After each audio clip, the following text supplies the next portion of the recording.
Lo de Vicky, Buchar esquina Bartolomé Mitre, Moreno, 0237-463-0111. Lo de Vicky. La salud es un derecho de todos, un plan para cada necesidad. Amparar, programas de salud desde 1995, con el respaldo de Red Conmutada, Sociedad Anónima, Plan Integral Amparar, Uruguay 146, Moreno, 0237-463-5000, internos 131-132.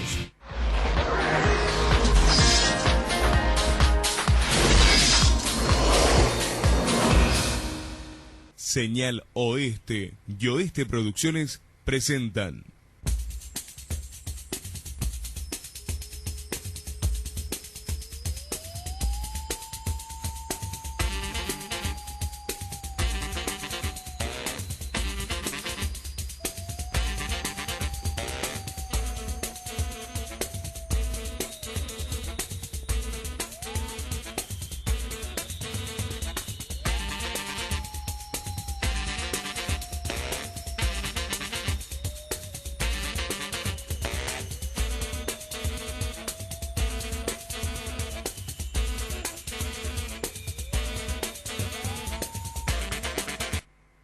Buenas tardes, ¿cómo les va? Aquí estamos de nuevo con nuestro programa habitual de los lunes, Verso y Reverso de los Medios. Como ustedes saben, nuestros televidentes más conspicuos, que nosotros nos dedicamos a estudiar cómo se estructuran las noticias, cómo a veces la prensa manipula, orienta en función de ciertos intereses, a veces miente, a veces falsea. Bueno, un poco lo que queremos es la orientación del lector o del oyente o del televidente sobre lo que recibe a través de los medios. Si se quieren comunicar con nosotros, pueden usar la página web www.morenosotv.com. Hoy estoy solo, mi compañero Jorge Charrán no pudo viajar, yo soy Héctor Pogiese. En Buenos Aires, ustedes saben, hay huelga de subtes y eso conmociona un poco los movimientos de la gente. Jorge no pudo venir hoy tampoco para hacerse cargo de sus tareas en la universidad, así que ahí me acaba de avisar que hoy no va a estar con nosotros. Enseguida entonces vamos a estar revisando las noticias y comenzando a analizar qué pasa con los medios en estos días.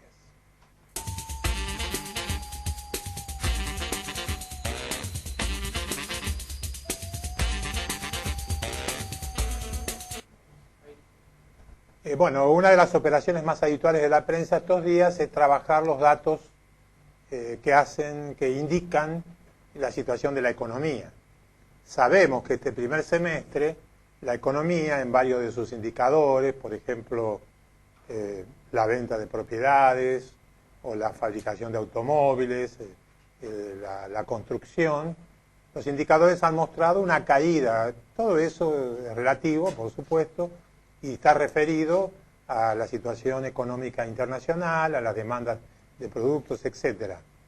Sin embargo, ya se ven algunos atisbos de la recuperación de la economía, distintos economistas que, por supuesto, tienen un pensamiento distinto de los ortodoxos, de los gurúes, esos que están siempre anunciando las grandes tempestades, afirman que en este segundo semestre, o en este semestre corto de 5 meses que empieza ahora en agosto, ya esa situación se va a revitalizar, va a reaparecer un proceso, aunque sea leve, pero de crecimiento. Bueno, en este fin de semana, por ejemplo, los diarios más importantes tuvieron que aceptar que pese a lo que ellos llaman una caída de la economía, hubo un repunte en el último mes de las ventas en las grandes cadenas, supermercados, almacenes, del 2,6%. Como vemos aquí, el título de Clarín dice: las paritarias y el aguinaldo impulsaron el consumo en junio, y eso se debe a, bueno, el consumo se debería entonces al ingreso de dinero en el bolsillo de las personas. El mismo título, casi igual, vamos a encontrar en La Nación, que dice: por las alzas salariales repuntó el consumo. Bien, en realidad el artículo de los diarios parece el mismo, porque los dos se apoyan en los comentarios de un tal José Ignacio Amodei, que es director de CCR, ¿no? Uno lee CCR y puede ser centro cultural no sé cuánto, centro de comercio y reclamos, cualquier cosa de ese tipo, no. Es el nombre de una consultora, es una consultora privada a la que ellos han convocado los dos para preguntarle a qué se debe. Bueno, en todo caso, cuando explican a qué se debe, y insisten en que es porque ingresó dinero en el bolsillo de la gente, tienen que reconocer que en el sector de los hiper y supermercados el promedio de venta fue 3,7% superior al del mes anterior, y que también en el caso de los distribuidores mayoristas fue del 3,3%, y que fue apenas 1,7% en los almacenes y comercios comunes, ¿no? Quiere decir que hubo un porcentaje importante. Al mismo tiempo ya había crecido 1% el mes pasado y había sido de 0 el crecimiento el mes anterior. Quiere decir que si se explicara mejor la situación, sabríamos que estábamos en 0, pasamos a 1,7 y ahora pasamos a 2,3. Quiere decir que se está empezando a notar la recuperación en el consumo, y eso implica una decisión de las personas de gastar más. Por supuesto porque tienen dinero, pero también porque se sienten más seguras o por miles de otras razones, ¿no? Otra noticia importante, que los ingresos tributarios crecieron el 28% en julio, aún aceptando que la inflación fuera del 24-25% que dan las consultoras privadas. La recaudación tributaria, que es la que es importante para los efectos de financiamiento del Estado, creció nada menos ni nada más que el 28% con relación al año anterior y el 20 y tanto por ciento con relación al mes pasado.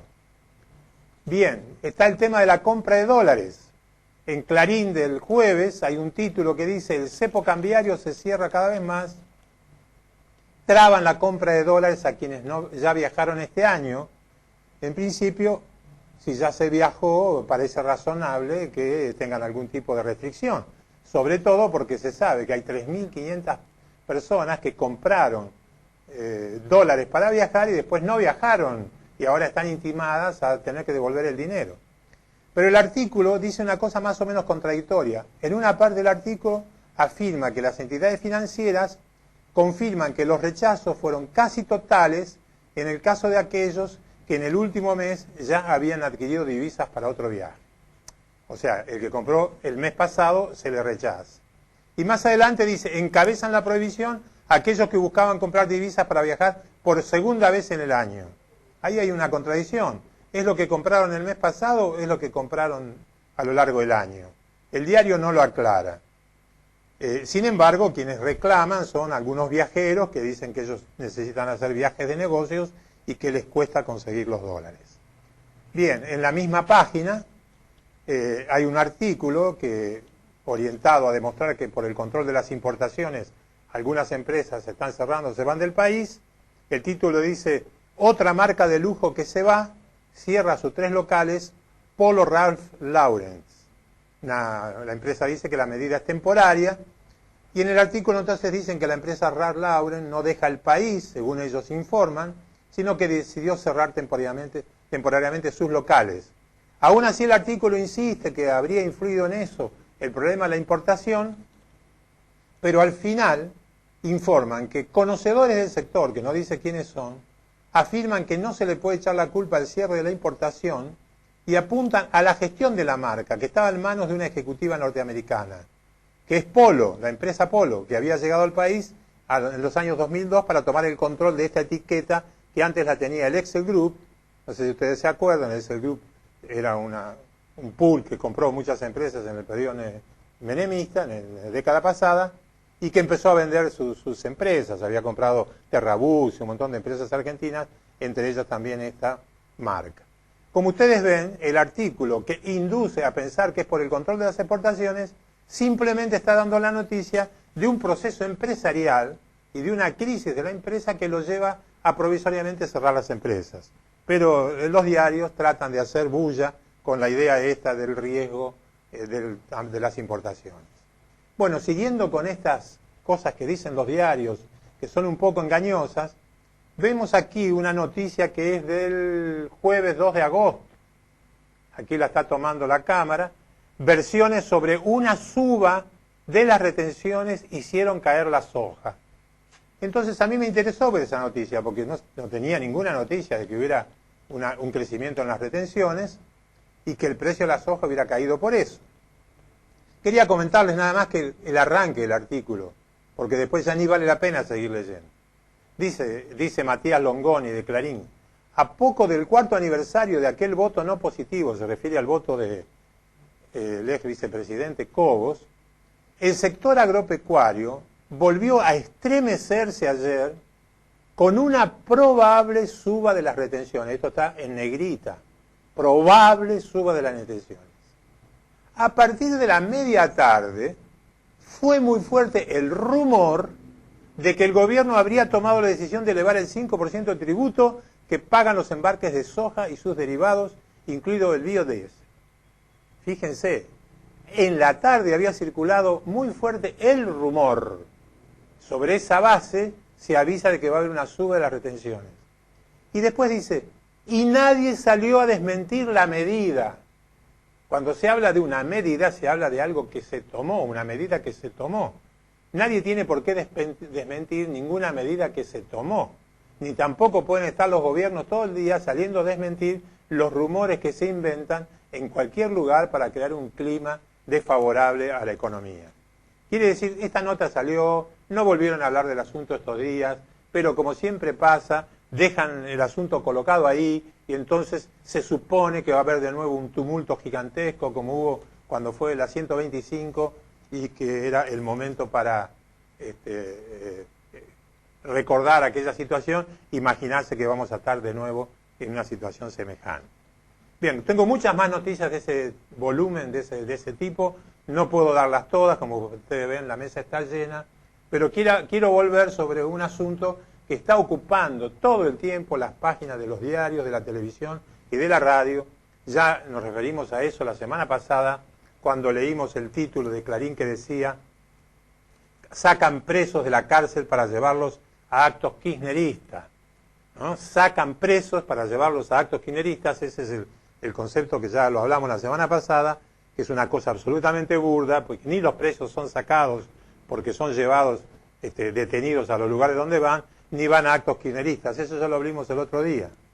Pero ahora se ha creado toda una situación donde, por la vía de discutir este problema, se supone que hay como una actitud gubernamental tendiente a construir bases políticas entre los presos y de alguna forma este domingo nos cansamos de ver en todos los diarios los artículos que dicen que el gobierno está organizando batallones de militantes con presos, como si este gobierno que tiene el 55% los votos necesitaría llevar gente a los actos y como necesitara cosas de ese tipo. Pero en todo caso, lo más peligroso de toda esta campaña que están haciendo los diarios, que ponen en jaque el concepto de recuperación que la Constitución establece para con los presos. En primer lugar, quiero referirme a lo que decían los diarios este domingo. Por ejemplo, tanto eso lo dice La Nación como también lo dice Clarín. Ahora lo voy a encontrar a Clarín. La Nación dice: pudo haber un error político, dijo Zaffaroni. Eso es lo que dice La Nación. Pero Clarín va y afirma categóricamente que Zaffaroni dijo que fue un error político. Hay una diferencia grande entre decir que pudo haber un error político y decir que fue un error político. No cabe ninguna duda de que cuando Clarín está dando ese dato, está queriendo hacerle decir a Zaffaroni lo que él no dijo. Pero Zaffaroni dijo muchas cosas. Primero dijo que pudo haber un error político, eso sí lo dijo, pudo haberlo, aquí está el título, pero además dice hay que evitar el escándalo. ¿Por qué Zaffaroni dice que evitar el escándalo? Porque dice que los medios pueden hacer un escándalo de cualquier cosa, de hecho lo están haciendo, y hay determinadas cosas que no deben ser alcanzadas por eso. No hay que quemar las banderas, hay que tener cuidado de no dar ocasión al escándalo. Cuando se refiere a las banderas, se refiere a las banderas fundamentalmente de no abolir o no transformar el régimen de salidas transitorias de semilibertad o lo que dice la Constitución, que las cárceles no son para castigo, sino para rehabilitación de los presos. Ese es un punto clave que tenemos que conversar. Yo quería referirme, por ejemplo, a lo que una ONG explicó en uno de los diarios, me refiero a la organización no gubernamental que se llama Arde Ciudad, por la penalista Florencia Arieto, que defiende la gestión realizada por la penitenciaría respecto a esto y aclara que hay una diferencia profunda entre lo que se llaman salidas transitorias y traslados temporales, porque salidas transitorias se corresponde con el derecho que tienen los presos que ya cumplieron una cantidad de su pena, más de la mitad de su pena, y que han mostrado buena conducta, y que entonces se les permiten salidas transitorias, se les permite salir un sábado, o un sábado domingo, o cada 15 días, a estar con la familia, y bajo la comprobación de que tienen buena conducta y que van a cumplir, ellos se tienen que presentar de nuevo a la cárcel. Esas son salidas transitorias, es la autorización que recibe un preso por buena conducta. En cambio, los llamados traslados temporales no son más que llevar el sujeto que está preso a una situación determinada. Tanto puede ser para que participe en una actividad cultural.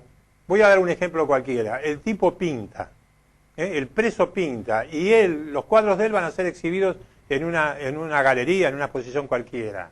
Muy bien, se los lleva, cuidado, detenido, protegido, etcétera, porque está preso, inclusive a veces esposado, a ese lugar para que esté en ese lugar. Y vuelve a la cárcel. O fallece el papá, o la mamá, o un pariente, lo llevan y vuelve a la cárcel. Eso es salida, lo que se llama traslado temporal. Y eso se da justamente de la misma manera que ingresan a la cárcel ONGs, Cáritas y otras organizaciones para trabajar con los presos su rehabilitación. Lo que interesa siempre es la resocialización del preso. ¿Por qué? Porque las cárceles, como están organizadas, ya sabemos, no ayudan a esa resocialización.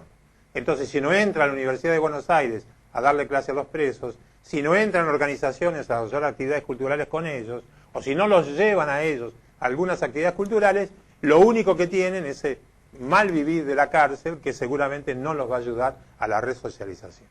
Bien, ese es un punto clave que les pedimos a los televidentes que piensen y recapaciten, porque atrás de toda esta maraña de la operación de prensa que se está haciendo, lo que hay es hacer resurgir la idea de la cárcel es para castigo y que lo mejor es que el preso se pudra en la cárcel. Y ese no es el concepto del pensamiento penalista occidental, el pensamiento de la ley que trata de que la persona sea recuperada. Volvemos enseguida.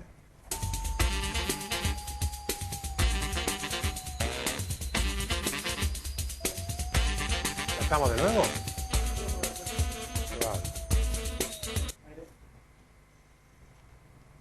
Uno de los temas más relevantes de la prensa de esta semana ha sido, por un lado, la agresión que recibió el periodista Víctor Hugo Morales. Creo que cualquiera de ustedes, amigos televidentes, sabe quién es Víctor Hugo Morales. Tiene una larga trayectoria, periodista deportivo como principal actividad, pero también un comentarista político y un promotor de programas de distinto tipo, una persona de una reconocida trayectoria, que a través del programa de La Nata, que está haciendo ese show que está haciendo La Nata todos los domingos en Canal 13, y de un misterioso libro que se editó en Uruguay, hecho por dos periodistas sospechosos de su intencionalidad, porque son los mismos periodistas que hicieron hace un tiempo un libro referido a Tupamaros, con la misma concepción que tienen aquí estos defensores de los responsables militares de la dictadura militar, como esta mujer cuyo apellido no me acuerdo ahora, pero que es la que anda por allí soliviantando y gritando en defensa de los condenados por los crímenes de alta peligrosidad, de lesa humanidad. Un libro hecho en Uruguay prologado por el propio Jorge Lanata, para decir que Víctor Hugo habría tenido relaciones con la dictadura militar en su país en el año 77 o 78, mostrando una fotografía y una vez que él fue a jugar al fútbol, un par de veces que fue a jugar al fútbol en un lugar militar, que Lanata compara como si fuera la ESMA, sin dar ninguna referencia al respecto, porque de la ESMA sabemos que hubo 30.000 desaparecidos y él no puede dar ninguna explicación de cuál era ese lugar donde él fue a jugar al fútbol. Cosa que además Víctor Hugo ya en un libro que publicó había dicho que él había ido esa vez o esas veces había tenido ese episodio. Pero es también súper conocido que Víctor Hugo fue preso varias veces por la dictadura, que Víctor Hugo tiene un compromiso muy grande con sus ideales y que es un hombre muy coherente, y que eso lo ha demostrado en su historia no solo en Uruguay, sino también en Argentina. Categórico, ¿no? Es decir, basta ver quiénes salieron a defender a Víctor Hugo para darnos cuenta al respecto de esa cuestión. Por ejemplo, el domingo salió una solicitada en todos los diarios, firmada por más de 300 personas, las madres de Plaza de Mayo, las abuelas de Plaza de Mayo, Zaffaroni, Fito Páez, Jorge Talianas, Cosia, Eduardo Aliberti, Federico Lupi, podría seguir leyendo la cantidad de personas de distinto orden de la actividad que salieron a decir que no es necesario plantear una defensa de la trayectoria, la dignidad y la historia de Víctor Hugo Morales. Otros periodistas se refirieron, como Mario Weinfeld en página 12, Jaime Ross y Quevedo en página 12, en fin, distintos periodistas, distintos gente del arte, de la ciencia, de distintos lugares han salido a manifestarse en defensa y en repudio a esta actitud de Lanata de tratar de ensuciar la historia de Víctor Hugo Morales. En realidad, lo que nosotros tenemos que pensar es que Lanata, que ahora está adscripto curiosamente, porque antes él era cuestionador de Clarín, pero que de hace 2 o 3 años se ha sumado al monopolio, que ahora trabaja en el diario Clarín, hace el programa en Canal 13 y trabaja en Radio Mitre, o sea, hoy es un empleado completo del monopolio Clarín, que Lanata, digamos, asociado a esos monopolios, esté tratando de salir a utilizar su hipotético prestigio como periodista para tratar de destrozar la imagen de Víctor Hugo Morales, que se sabe que es una persona completa, honesta, intelectualmente seria y absolutamente, éticamente responsable de lo que dice, y entonces, como no tienen argumentos para discutir las cuestiones que Víctor Hugo coloca sobre la mesa, cuando debate, por ejemplo, la maniobra que hizo Clarín para quedarse con el dinero de los jubilados, cuando cuestiona la asociación de papel prensa de Clarín y La Nación para quedarse con papel prensa, y otras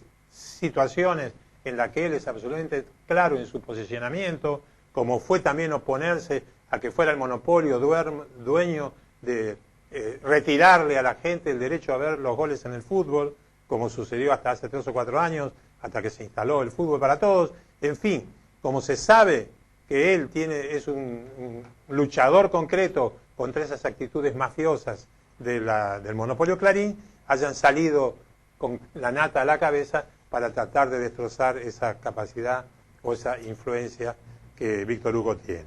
Por supuesto que eso no va a pasar a mayores, eso se va a desgastar, porque la mentira y la infamia tienen patas cortas, pero solo quiero decir que, bueno, parece que ayer Lanata, yo no lo vi el programa, pero salió en Clarín del domingo, iba a hacer su programa desde el Pentágono, esto es, desde Washington. Y era la primera vez que un periodista argentino o un medio iba a hablar desde el mismo lugar donde hablan los presidentes de los Estados Unidos. Bueno, eso puede tener muchas interpretaciones, pero por hacer una asociación más o menos rápida, se puede decir que, de alguna manera, haber llegado a hablar desde el lugar donde hablan los presidentes de los Estados Unidos debe ser una expresión de mucha confianza que tienen los presidentes de Estados Unidos con él o él con los presidentes de los Estados Unidos, cosa que tampoco habla muy bien de Lanata. Bueno, volvemos enseguida, después de un corte.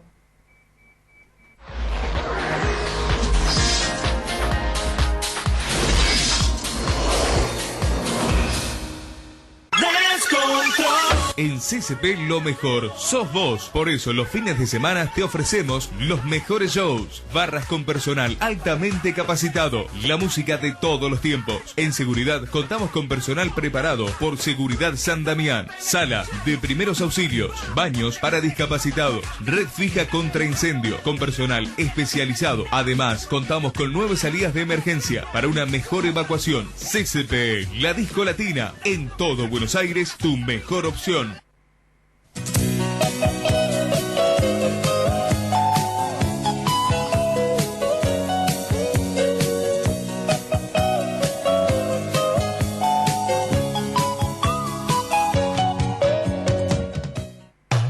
Alarmas Ionray, propiedad vigilada, monitoreo, 24 horas. Nuestro teléfono 0237-462-3649, Avenida Gaona 2186, Paso del Rey. Alarmas Ionray. Cambia tu casa, cambia tu vida. Ropa de cama, cortinados y todos los complementos textiles para tu hogar lo encontrarás en La Blanquería. Acolchados y mantas de chenil. Acolchados, almohadones, sábanas en satel de algodón de 400 hilos. Cortinas de baño. Visítanos en Nine Shopping y en nuestras sucursales. La Blanquería te acompaña en tus sueños. ATE, Asociación de Trabajadores del Estado, Moreno Merlo. Como ATE es un sindicato, una organización muy combativa, no en vano está en el país desde 1925 a nivel nacional. ATE, de y para todos los trabajadores. Y todo lo que nuclee el Estado puede estar afiliado a ATE, Piovano 3165, Moreno. Teléfono 0237-460-0158. ATE, el movimiento.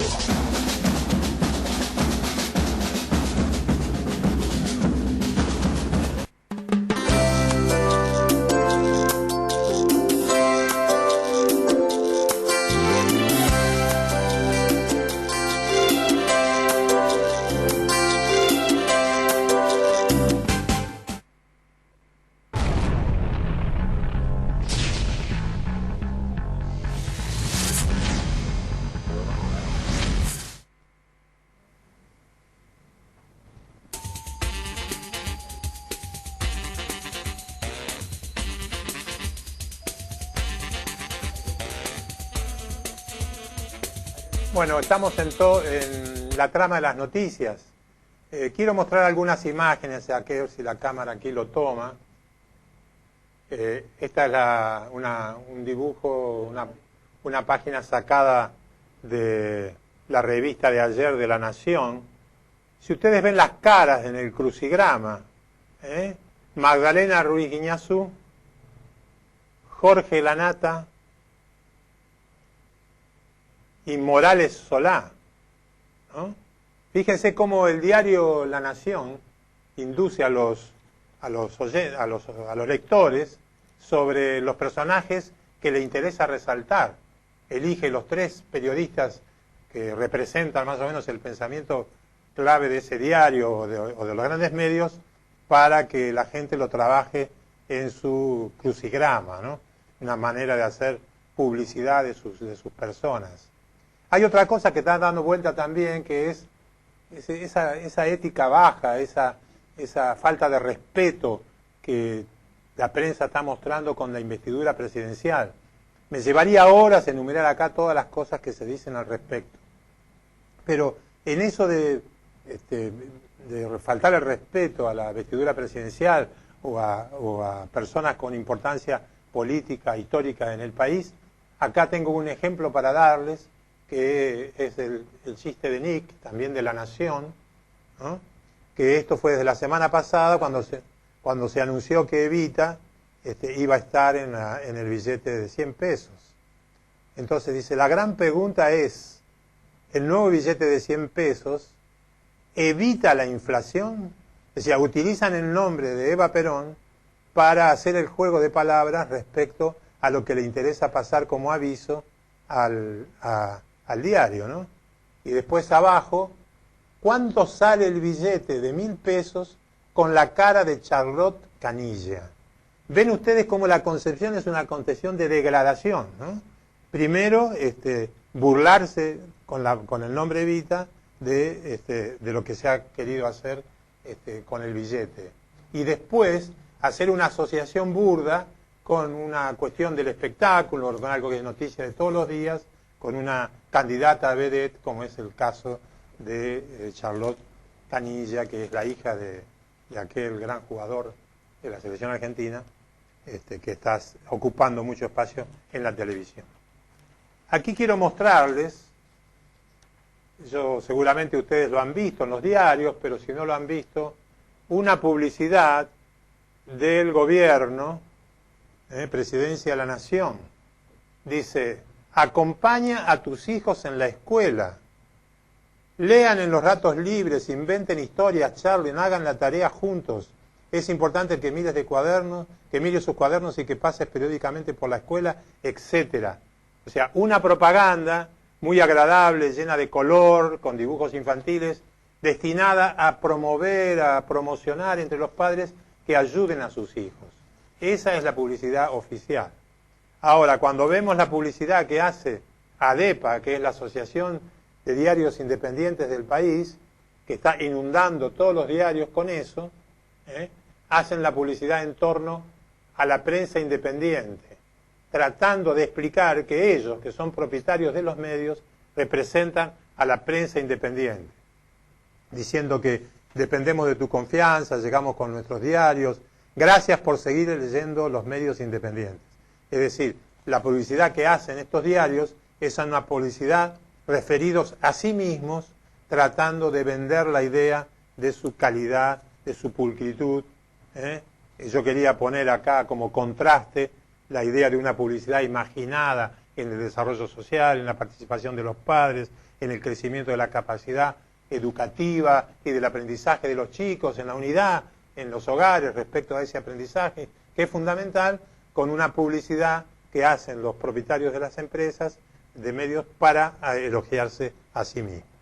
Y aún hablando de la prensa, les quiero comentar que, bueno, Morales Solá, que lo veíamos recién en el crucigrama, el domingo en su editorial habitual, voy a elegir solo una partecita nomás, dice: una encuestadora, que nos dicen qué encuestadora es, le preguntó a la gente si votaría por Cristina.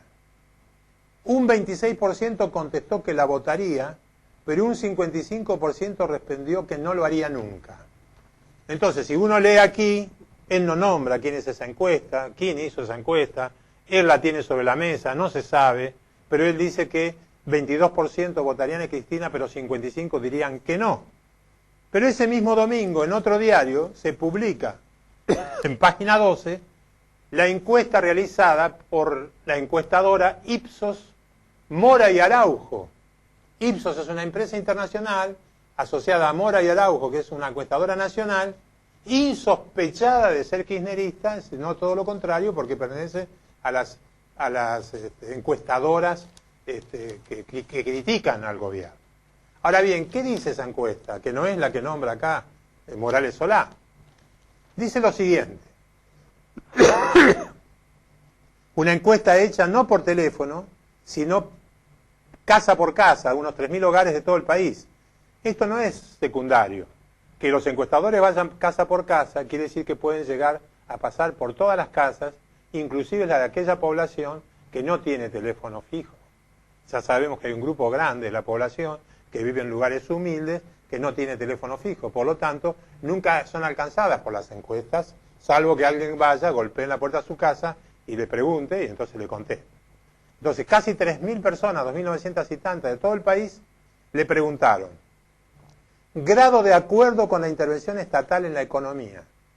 ¿Y qué contestaron? Que el Estado debe intervenir mucho, 49%, o sea, casi el 50%. 49% dijo que el Estado debía intervenir mucho. Que debe intervenir en algunas cosas el 41%. Quiere decir 49 y 41 da 90%, que está de acuerdo con que el Estado participe mucho o que participe en algo, pero que el Estado participe. Y solo un 6% dice que debe intervenir muy poco y 1% dice que no debe intervenir nada. Entonces, esta encuesta nos está diciendo que ha crecido en la sociedad el reconocimiento al papel del Estado. Fíjense, 10 años después del 2001, del 2002, Cuando nadie creía en el Estado y la política, hoy la concepción de la sociedad es que la política y el Estado son importantes para la vida. Bien, ahora vamos a otros datos. La gestión presidencial, índice de aprobación o rechazo de la gestión de la presidenta en porcentajes. Aprueba mucho, 22%, aprueba algo, 36%, o sea, 60%, ¿no? 58%, aprueba a la presidenta.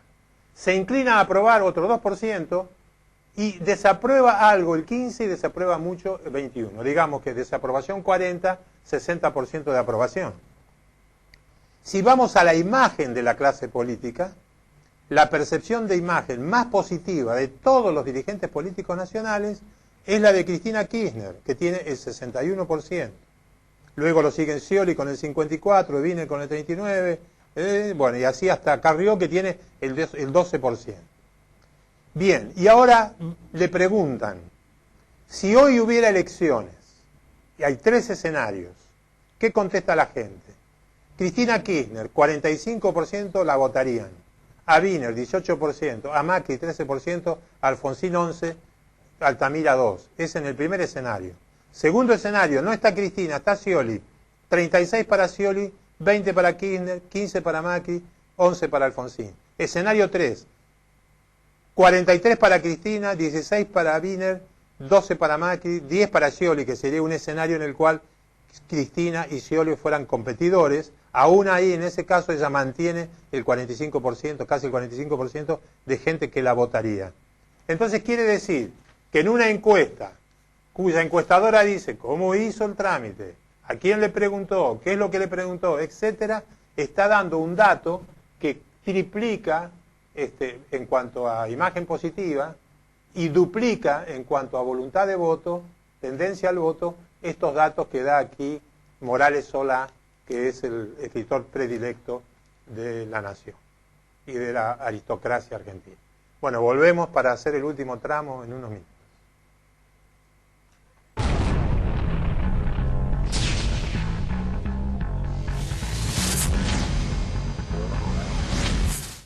Lubricantes Moreno. Queremos siempre brindarle lo mejor. Vendemos directo de petroleras lubricantes, grasas y aditivos recomendados por las automotrices. Filtros de aceites para autos nacionales e importados y de competición. Engrases de autos, camionetas, colectivos y camiones. En Avenida Victorica 733 Moreno. Teléfono 0237-462-6448. Lubricantes Moreno. Para su seguridad jurídica, Estudios Santinelli y Asociados. De lunes a viernes, de 15 a 18 horas. España 332, Moreno. Teléfono 0237-462-3259. Cambia tu casa, cambia tu vida. Ropa de cama, cortinados y todos los complementos textiles para tu hogar lo encontrarás en La Blanquería. Acolchados y mantas de chenil. Acolchados, almohadones, sábanas en sartel de algodón de 400 hilos. Cortinas de baño. Visítanos en Nine Shopping y en nuestras sucursales. La Blanquería te acompaña en tus sueños.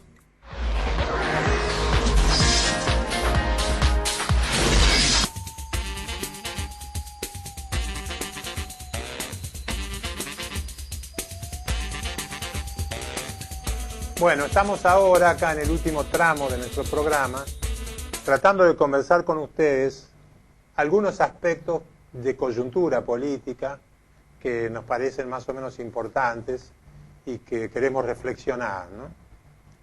Hay un tema que es bastante importante y que es qué es lo que está aconteciendo, qué es lo que está sucediendo con la implementación de la ley de medios. Es sabido, y si usted no lo sabe, amigo televidente, yo se lo comento, que hace más o menos un año que se inició una licitación de los 220 canales con los cuales se abría el primer paso a las llamadas nuevas voces, a la posibilidad de que numerosos grupos se presentaran para candidatearse a ocupar las frecuencias que el Estado está ofreciendo. quiero recordar que la ley de medios, que fue sancionada en el año 2009 y que en una parte está impedida de aplicarse por una medida cautelar que por ahora protege a Clarín hasta el 7 de diciembre, ya vamos a volver sobre eso, resguarda el 33% del espectro radioeléctrico para las organizaciones sin fines de lucro. Esto es cooperativas, asociaciones civiles, organizaciones sociales de distinto tipo. Inclusive el año pasado, en el mismo momento en que se llamó a la licitación de los 220 canales, la presidenta anunció el otorgamiento de las frecuencias para las provincias y para las universidades. ¿Esto qué quiere decir? Que todas las universidades del país recibieron un espacio. Tienen que decidir si lo usan o no, pero ya lo tienen definido. Si no lo usan, lo tendrán que devolver, pero no tienen que esperar a presentarse a licitación o algo por el estilo, porque ya están otorgados. Lo mismo las provincias. De hecho, a mí me consta que hay un par de universidades que en estos momentos están a punto de inaugurar su canal de televisión. Porque hasta ahora solo hay una universidad en el país, que es la Universidad de Córdoba, que tiene un canal de televisión propio. Otras universidades tienen radio, pero no tienen canal de televisión. Entre las universidades que sé que están a punto de abrir un canal, está la de La Plata, que ya lo tiene listo, ya está en sus prácticas, en sus ejercicios primarios, pero va a estar al aire en pocos días. Entonces quiere decir que la distribución de del espectro radioeléctrico para el Estado provincial y las universidades ya está hecho. Ahora, esa licitación de los 220 canales era aquella en la que había la expectativa de que se presentaran muchos candidatos y que entonces ahí se instalaran las televisoras locales en las grandes ciudades del país, en las regiones del país, que multiplicaran el número de canales que hoy tenemos. Porque hoy, cuando uno mira la realidad, ¿qué es lo que tenemos? Tenemos en total un conjunto de 44 canales en todo el país, 5 que hay en la ciudad de Buenos Aires, que son los canales nacionales que todo el mundo conoce, otros que están en otras ciudades del país, algunos que pertenecen a concesiones hechas por algunas provincias para que hubiese canales, pero el número de canales no pasa entonces de 44, que es el número que se conoce. Acá tengo el dato. 44 canales, 33 que son privados, 10 autorizados para estados provinciales y uno dependiente de la universidad, que es la de Córdoba que les comenté recién. Quiere decir, el salto de pasar de 44 canales a otros 220 es un salto monstruoso. No estamos hablando de la multiplicidad de canales de cable que existen, ¿sí? Porque la multiplicidad de canales de cable que existe, la mayoría pertenece al monopolio Clarín y son meras repetidoras de lo que ese canal produce. Quiere decir que no son canales que hacen a la multiplicación de la oferta y al pluralismo, sino que son simplemente repetidoras. Tanto es así que a partir del 7 de diciembre, Clarín va a tener que reducir esa extensión de canales que tiene, porque está absolutamente excedido con lo que dice el artículo 161 de la ley. Ahora bien, hace unos días se informó que esa licitación de los 220 canales había quedado suspendida. Y sobre las razones de esa suspensión se han dado varios argumentos. Por ejemplo, si tomamos el diario Miradas al Sur de este domingo, que lo reportean ahí al actual presidente de la autoridad, que es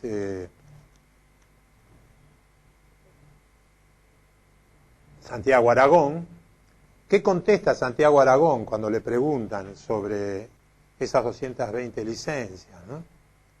Él entonces dice que lo que hubo fue una cuestión en la cual los pliegos eran caros, habían sido muy elevados en precio, y que de alguna manera no estaban organizados para promover el espíritu de la ley. Es decir, como diciendo que los pliegos no eran correctos respecto a lo que se quería, que era la promoción de los canales no comerciales, de los canales comunitarios. En fin, hay distintos argumentos. Lo cierto es que no hubo una gran cantidad de propuestas. hubo escasas propuestas, más o menos alcanzaron el número de 48, 50 las propuestas, y la mayoría de ellos eran de carácter comercial, de manera que el objetivo de la ley no se estaba cumpliendo. O sea que por un lado podemos decir que levantar la licitación es correcto si no está cumpliendo lo que uno está buscando, pero por otro lado parece haber un déficit en la política estatal respecto a qué es lo que se puede esperar de un mercado, de una acción de las pequeñas empresas, de las cooperativas, de los grupos sin fines de lucro, de las TV comunitarias o de las radios comunitarias, que en principio podemos sospechar que es así, no tener suficientes fondos o no poder hacer el plan de negocios o no imaginarse cómo pueden sostener un canal de ese tipo, ¿no? En el último domingo, La Nación, ahí Pablo Sirven, en un artículo que se llama No a la Villa Miseria Audiovisual, hace una fuerte crítica a esta cuestión y propone que tendría que haber, para que esos nuevos canales existan, un ente público no gubernamental, serio y pluralista que contara con recursos propios para financiar un número acotado de nuevas canales comunitarias, es decir, porque dice que la vida de los canales depende de su publicidad y entonces la sustentabilidad estaría en duda, ¿no? Ahora, Pablo Sirpen siempre mete la cuchara por ahí para macañar un poco y dice que el gobierno está bloqueando hoy el ingreso de la oposición en la comisión bicameral que sigue la instrumentación de la ley. Eso es absolutamente falso. Las minorías parlamentarias, la primera y segunda minoría parlamentaria, desde el año 2009 dijeron que ellos no iban a integrar la comisión directiva, la autoridad del AFCA. La autoridad del AFCA es de 7 miembros, 2 son estos miembros por las minorías, nunca se integraron. Entonces tenemos hoy una autoridad del AFCA con 5 miembros sin que esté la primera y la segunda minoría parlamentaria. Y recordarán ustedes que durante 2 años, entre 2009 y diciembre del 2011, el grupo llamado Grupo A del Parlamento tenía mayoría suficiente en todas las comisiones y también era bicameral. Por lo tanto, podían haber decidido hasta diciembre del año pasado la integración de esa comisión y la elección de la primera y segunda minoría. Quiere decir que recién ahora parece ser que en la oposición están aceptando la idea de integrar esa bicameral. ¿Por qué están aceptando la idea de integrar esa bicameral?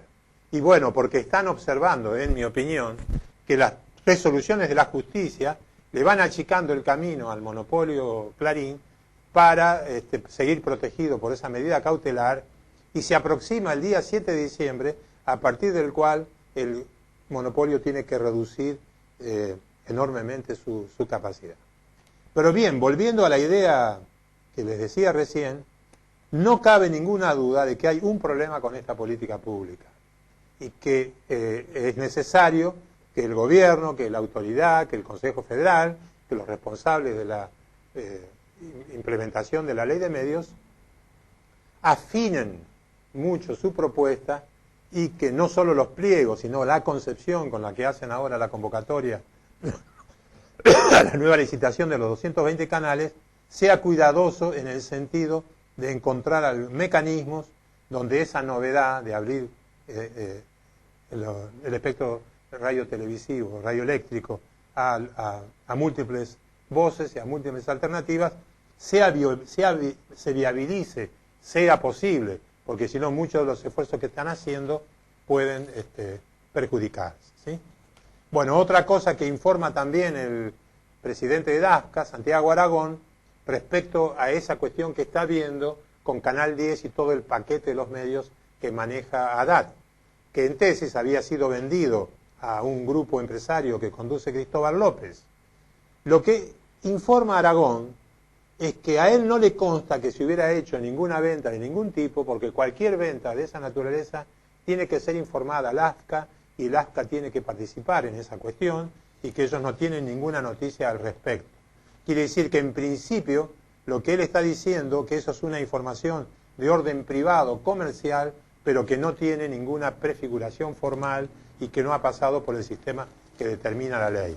Bueno, muchas páginas de los diarios están llenas hoy en el debate entre la empresa de Cristóbal López y la empresa de Haddad, que dice que me pagó, que no me pagó, que yo retomo ahora la conducción de Canal 10, que no la retomo, unos dicen que pagaron, es una cuestión entre empresarios y eso no ha sido por ahora procesado en el sistema de la ley como corresponde. Por último, quiero comentar, no sé cómo estamos de tiempo, quiero comentar algunas cuestiones respecto al uso, a las críticas que se están haciendo al denominado uso de la cadena nacional. Ya hablamos de esto en algún programa pasado, pero este domingo, de manera indirecta, el diario Clarín vuelve sobre el asunto, no para referirse directamente a Cristina Kirchner, lo hace de manera lateral, casi complementaria, sino para referirse a Hugo Chávez. El título del artículo dice: el control de los medios en Venezuela, cadenómetro contra los mensajes de Chávez en TV. Los opositores han hecho un reloj por el cual informan cuántas horas habló en cadena desde enero. Ya habló 82 horas y hay críticas al uso electoral que Chávez hace de eso. Bien, en este artículo entonces, donde se cuestiona a Chávez y se analiza cómo los opositores y los oficialistas discuten el uso, ¿no?, de la cadena oficial en Venezuela, de paso cañazo ponen un pequeño artículo donde dicen en la Argentina uso y abuso de la cadena, y entonces ahí vuelven sobre la información de que la presidenta utilizó 12 veces ese recurso. Clarín dice que lo utilizó 12 veces después que durante muchos días se estuvo diciendo que fueron 27 veces y nunca corrigió ni se autocriticó de haber dado una información tan exagerada al respecto. Por otro lado, el propio artículo dice que la ley, cuando informa que la cadena puede ser utilizada, la cadena nacional, en situaciones graves, excepcionales o de trascendencia institucional, ese concepto de trascendencia institucional es muy vago y podría permitir que ahí entraran distintas cuestiones. Quiere decir que acá hay una cuestión de valoración que se puede hacer de la importancia que tiene usar la cadena nacional para ciertas informaciones.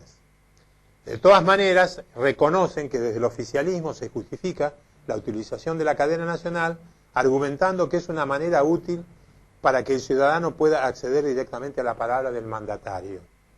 Y yo voy a decir que coincido plenamente con esto que se dice, que desde el oficialismo se argumenta.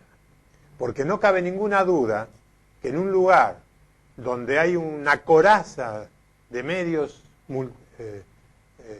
que son monopólicos, que son una cadena mediática que domina prácticamente la agenda pública, es muy difícil que un presidente se pueda comunicar con su país de manera directa, de manera clara, sin intermediación, sin que le editen lo que él está diciendo, sin que se lo corrijan o se lo critiquen o que lo den interpretado en vez de que la población lo reciba como corresponde, es a través del uso de la cadena. Por ejemplo, se sabe que Chávez tiene un programa que se llama Aló Presidente, que lo hace los domingos a la mañana desde la Casa de Gobierno, conversa con todos los habitantes que lo llaman por teléfono y con los que asisten a su programa. El programa dura algunas horas. Lula tiene un programa que él organizó y que lo sigue haciendo Dilma, que se llama Café con el Presidente, que se hace por la Radio Nacional y por la que es una AM de Brasilia, y por todas las emisoras del sistema Radio Brás, que es el sistema brasilero.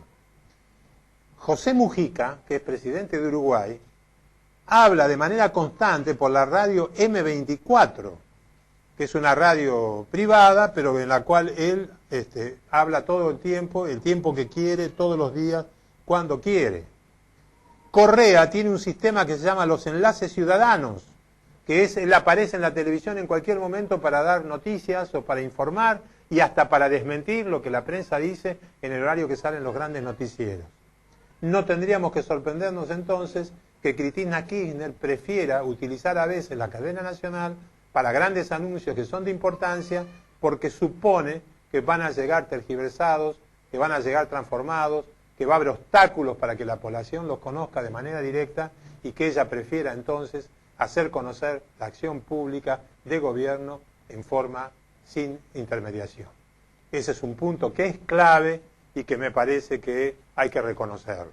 No hay ninguna duda entonces que hay situaciones que son de trascendencia institucional que la presidenta puede hacer y es bueno que lo haga para informarnos a todos cuáles son sus esencias. Bueno, volvemos el próximo lunes con más revisión de las noticias. Hasta el lunes.